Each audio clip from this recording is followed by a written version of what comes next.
Hey, it's Kithman, and it's yet another STO video. This one, as you probably saw from the thumbnail, is about specialization. I don't mean specializing your ship or your build or anything like that. I'm talking specifically about the skills specialization. If you've got a character up to 65, you've already come across it. Basically, level 50 onwards, instead of getting skill points into engineering, tactics or science trees, you're instead spending them on specializations, and that keeps going after you are level 65. Basically, each time you fill up the grey bar here, you get another specialization point. Way you spend them is just like with the normal skills. You select the specialization tab and you just pick one of them. Now, you'll see here it says activate secondary, and there's an icon against a couple of them here for this particular character, and that is because you can have a primary and a secondary. What secondary means is you've got access to the tier 1 and tier 2 abilities, assuming you've actually spent the points to unlock them, and if it's primary you've got access of everything up to tier 4. Now, you probably saw with Commando it only has the option of activate secondary. It can't be a primary, and that's because there are only 2 tiers for it. So it would make no point being a primary. Just like the your normal space and ground skills, as you put points in it, you're unlocking additional things as well. However, the difference between specialization and the space and ground, you've got no choices to make at each level. So for example here, when I reach that point, I can basically use common Miracle Worker kit modules if this was activated as my primary or secondary ability. Unlocking the various tiers, obviously. As you go up, you've got the higher level kit modules, green, blue, and at this point, once you put 22 points into a specialization, you can create training manuals for rank 3 Miracle Worker abilities.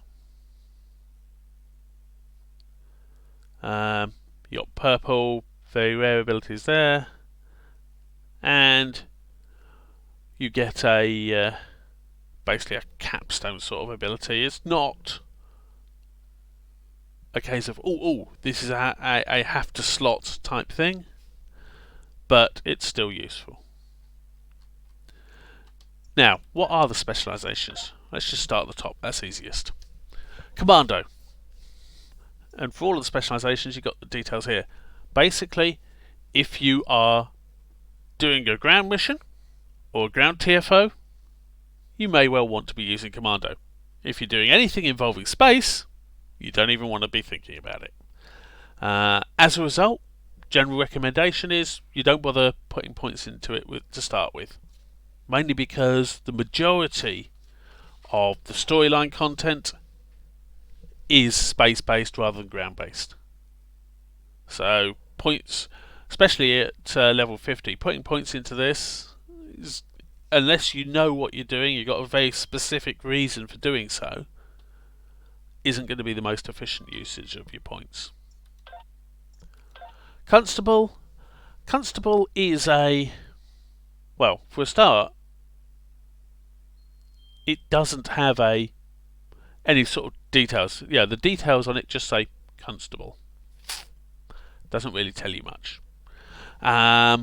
Basically, what Constable is, it's I'm going after a main target and I don't care about anything else.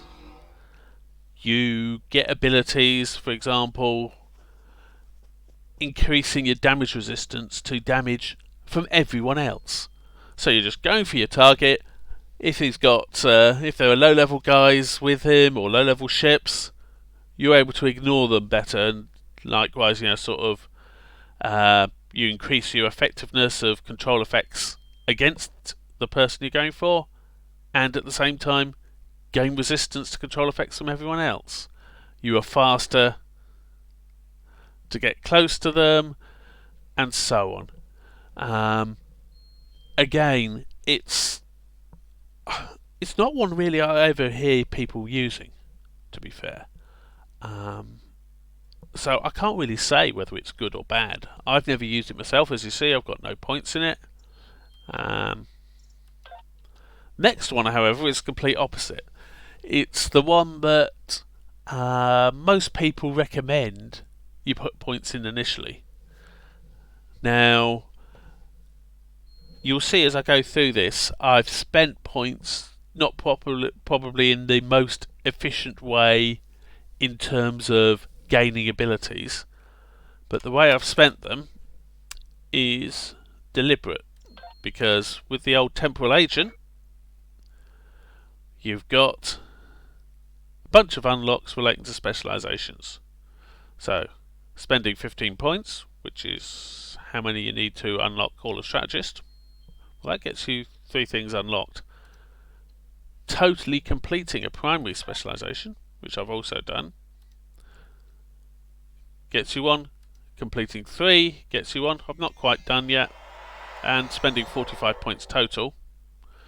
And if you're wondering, it's 15 points to do tier 1 and 2.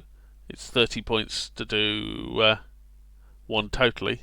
So basically, because I did strategist first, as soon as I completed my first primary, I also at the very same time unlocked that one. So yeah, as you see, there's just this one specialist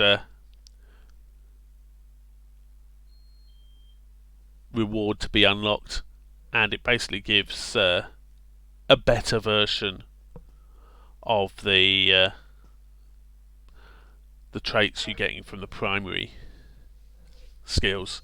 Basically, you get the basic version when you first take it, you're getting the improved version when you complete, and if you've got temporal operative, you're actually getting a superior version, so it makes it just a bit better. But anyway, strategist. This is the one that most people recommend you taking first, and it's basically a ship combat booster.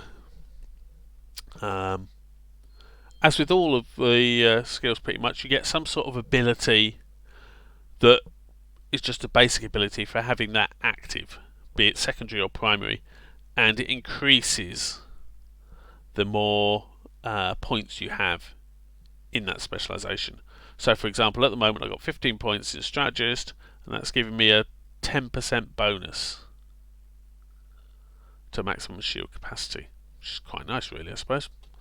The abilities, when you're getting shot, you're doing damage back to them. You're immune to torpedo damage every 45 seconds.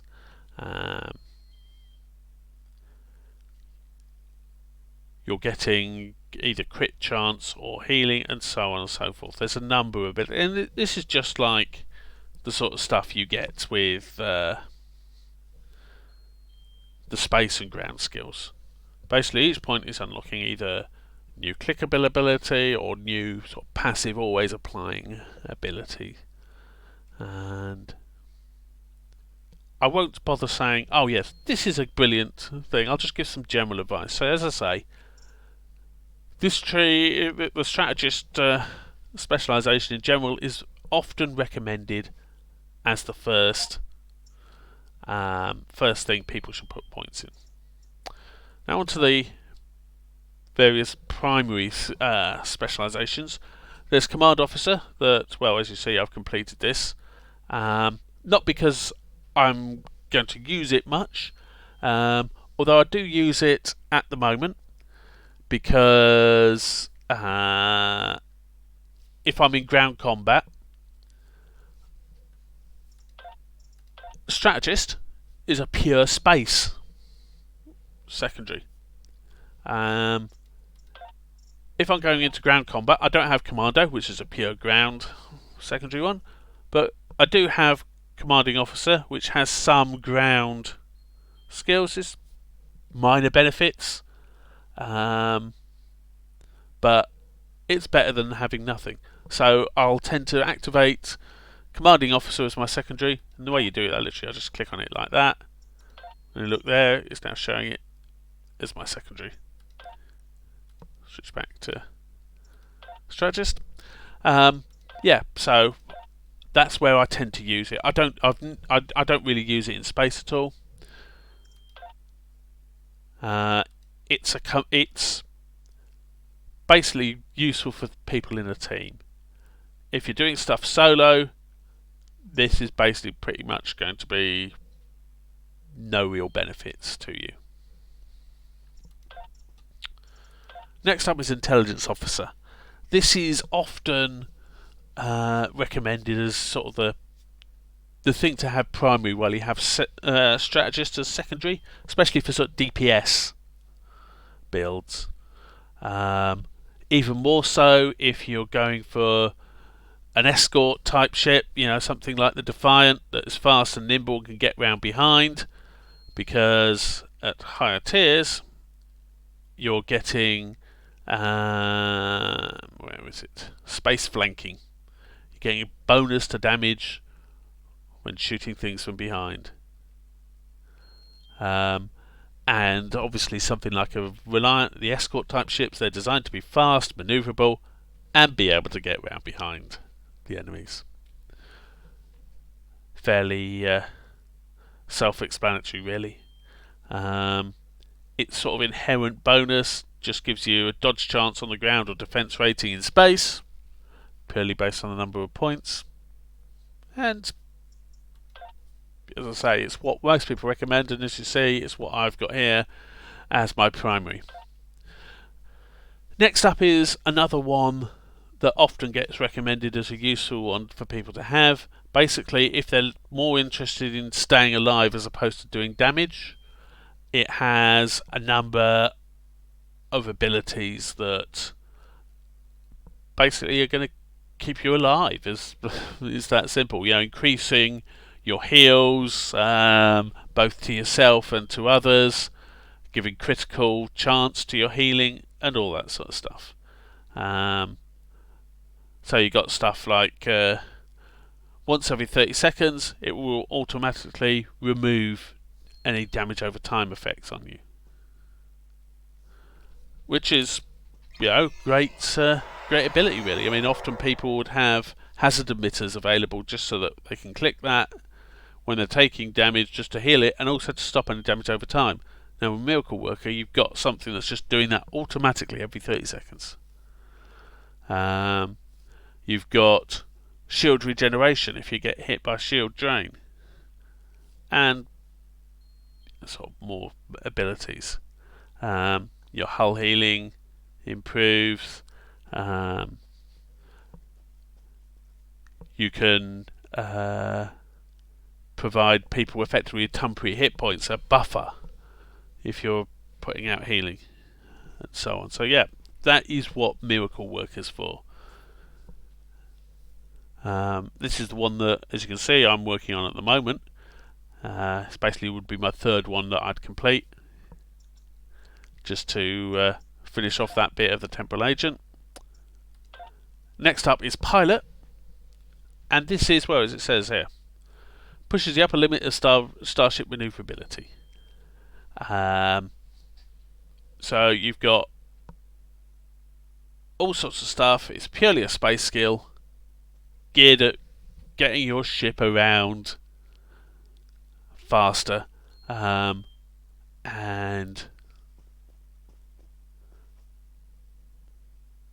basically things enable you to survive when you're sort of flying around. If you're sort of outrunning someone or whatever, Eat My Dust is going to be useful.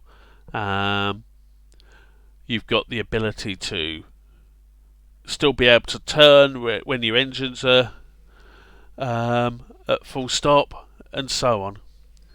So it's basically abilities for piloting. I don't use this. I've not used this at all, really. Well, you can tell that because I've got no points in that. but I've not heard of lots of recommendations saying, oh yes, you really need to concentrate on this. Obviously over time I'll be getting points into here, but at present I'm not worried about it. The final one is temporal operative. In the same way that the recommended combination for a lot of space combat is intelligence officer, intelligence primary, and specialist. Strategist rather, as your secondary. For ground combat, what's often recommended is temporal operative as your primary and commando as secondary. And the reason for that is basically that one of the two passive benefits you get simply from putting points in it, the kit performance skill. Kit performance skill, increasing that basically increases the effectiveness of all the kit modules, and it's the main thing that you can do to increase your effectiveness in ground combat. You'll basically hit a window, a ceiling rather, with how high you can get the damage just from your gun, no matter what gun it is. There's a ceiling with the kit module stuff as well, but that ceiling is sort of far higher, and you have a lot more kit modules than you do have guns. You basically have 2 weapons normally, but 4 or 5 kit modules. So now that's why the temporal operative is sort of the primary, considered the primary to go for if you're doing ground. Now that's specializations for the captain. Your bridge officers though as well can get specializations. Now certain ships, and here's an example, have stations for various